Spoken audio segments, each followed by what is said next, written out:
Yo, what's going on, guys? It's Houston Sports Talk back in another video today, and today the Kansas City Chiefs beat the Cleveland Browns in the preseason 33-32, and a nail-biter. This game went right down to the end when the Cleveland Browns, with 50 seconds remaining, had a chance to make an extra point, and then you would see...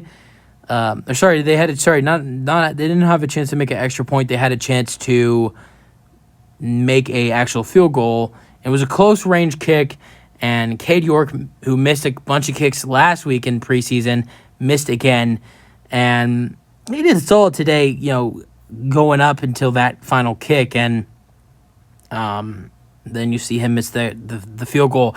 And I've seen that Browns fans are just, people are upset. They want him to get cut. We'll see what happens. But we'll see what happens with the kicking situation with the Cleveland Browns. All right, so scoring summary. There was a bunch of scores in the first quarter. The Browns scored 22 points in this first quarter, and the Chiefs scored 3. That was the first score of the game. No Patrick Mahomes, no starters for the Chiefs, but the Browns starters were playing in this game. It starts off with a first quarter field goal for Harrison Butker from 32 yards to make it 3-0. But then, that's when quarterback Shane Boucher throws a 34-yard interception to Juan Thornhill, who, if I'm not mistaken, played for the Kansas City Chiefs. So this is playing interception against his former team. And then, for some reason, I don't know why, but the Browns elected to go for the 2-point conversion, and they went with a Jordan Wilkins run for the 2-point conversion. It's 8-3. Then Deshaun Watson, who played today, threw a 10-yard touchdown pass to David Njoku, the tight end. Cade York makes the extra point. It's 15-3. And that was with 7 minutes remaining in the first quarter. And then, with 2 minutes remaining in the first quarter, John Kelly has a 2-yard touchdown run. Cade York makes the extra point. It's 22-3 at the end of the first quarter. And then, at the end of the second quarter, this continues to become a wild game. Shane Boucher throws a 3-yard touchdown pass to Justin Ross. Harrison Butker makes the extra point. It's 22-10. How about another touchdown for the Kansas City Chiefs? Blaine Gabbert throws a 20-yard touchdown pass to LaMichael Pirine. And it's two-point pass conversions failed. It's 22-16. How about another interception return for the Cleveland Browns? Caleb Biggers with a 27-yard interception return. Cade York makes the extra point. It's 29-16 going into halftime. And then Blaine Gabbert in the third quarter with 6 minutes remaining throws a touchdown dart to Emmer Smith-Marset, 43-yard connection. It's 29-23.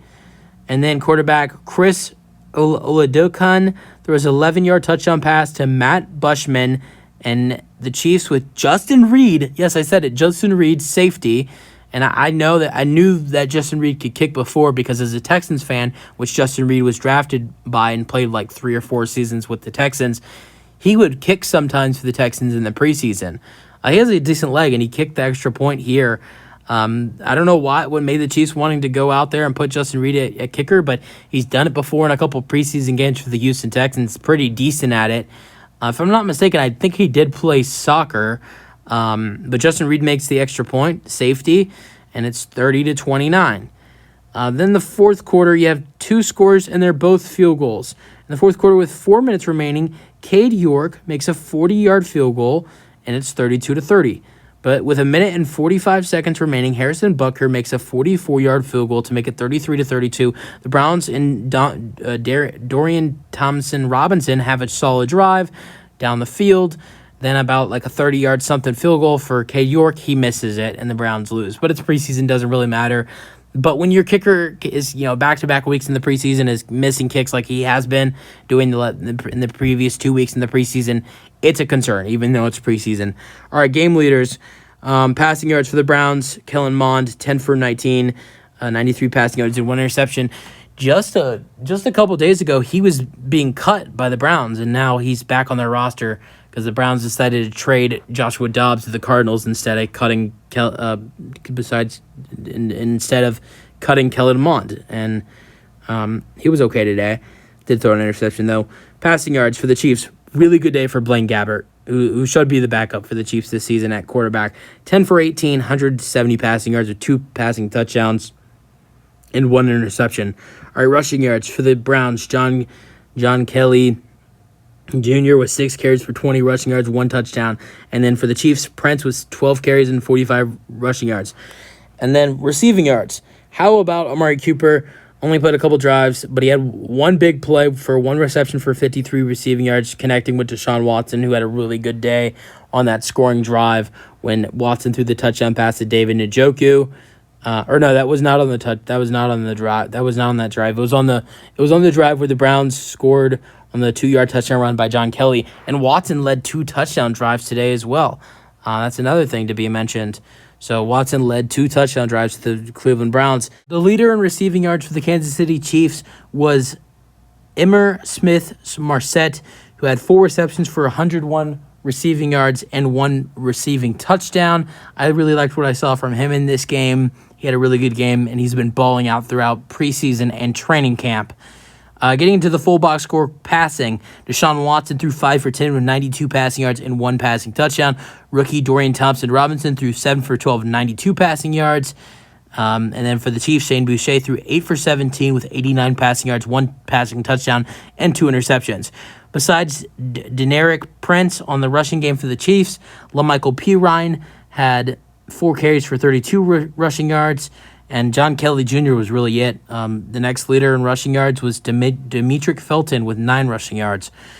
For the Browns, besides Amari Cooper with that 1 reception for 53 receiving yards, John Kelly Jr. had 3 receptions for 33 receiving yards. Thomas Greeny had 2 receptions for 30 receiving yards. Rookie Cedric Tillman had 1 reception for 23 receiving yards. Donovan Peoples-Jones had 1 reception for 21 receiving yards, and David Njoku had the touchdown as well. And first-year wide receiver for the Browns, Elijah Moore, had two receptions for 8 receiving yards. The Chiefs, besides Smith-Marset, wasn't a lot of popular guys out there. Jerick McKinnon had 23 receiving yards, and Pirine had 44 with 1 touchdown. It wasn't really anybody else out there. Justin Watson had 8 yards. Justin Ross had 12 with 1 touchdown. That was really it for the Chiefs. Clyde Edwards-Helaire did play today. Only got 1 carry, and that 1 carry was a loss of 3 yards, and was targeted once but did not catch it. And Noah Gray was also targeted once, and he's their backup tight end. All right, fumbles. Deshaun Watson fumbled twice in this game, and one of them was lost, and it was recovered by Leo Chenal. And then also one of the other fumbles was so the fumbles that Deshaun Watson had were recovered by Jordan Wilkins, and that was it. So Deshaun lost 1 fumble. It was recovered by Jordan Wilkins, the running back, and then he lost another one, and it was recovered by Leo Chenal on the defense for the Chiefs. And that was it for fumbles. All right, defense. For the Browns, leader in tackles for them was Tony Fields II with 11 tackles. And for the Chiefs, Cam Jones with 7. For the Browns, they had 3 sacks. 1 sack for Saiki Akai. 1 sack for Sam Kamara. 1 sack for Jeremiah Martin. And then for the Chiefs, they had 2 sacks in this game. Charles Omenihu, former Houston Texan, and Joshua Kanada, and they had 7 tackles for loss. All right, interceptions. There were 4 interceptions in this game for the Browns. Thornhill had 1 interception for a 34-yard return and a touchdown. Caleb Biggers had 1 interception for 27 yards and a touchdown. And Rodney McLeod had 1 interception for a 14-yard return. And that was all the interceptions for the Browns. For the Chiefs, DiCaprio Boutel had 1 interception for a 16-yard return. And that was it in this game with interceptions. These are our thoughts on the game from today. Solid game, close game down to the end until the missed field goal by Cade York. That's it for both of these 2 teams in the preseason. You use your thoughts. That's it for the video, and let me know your thoughts on the game. Peace out.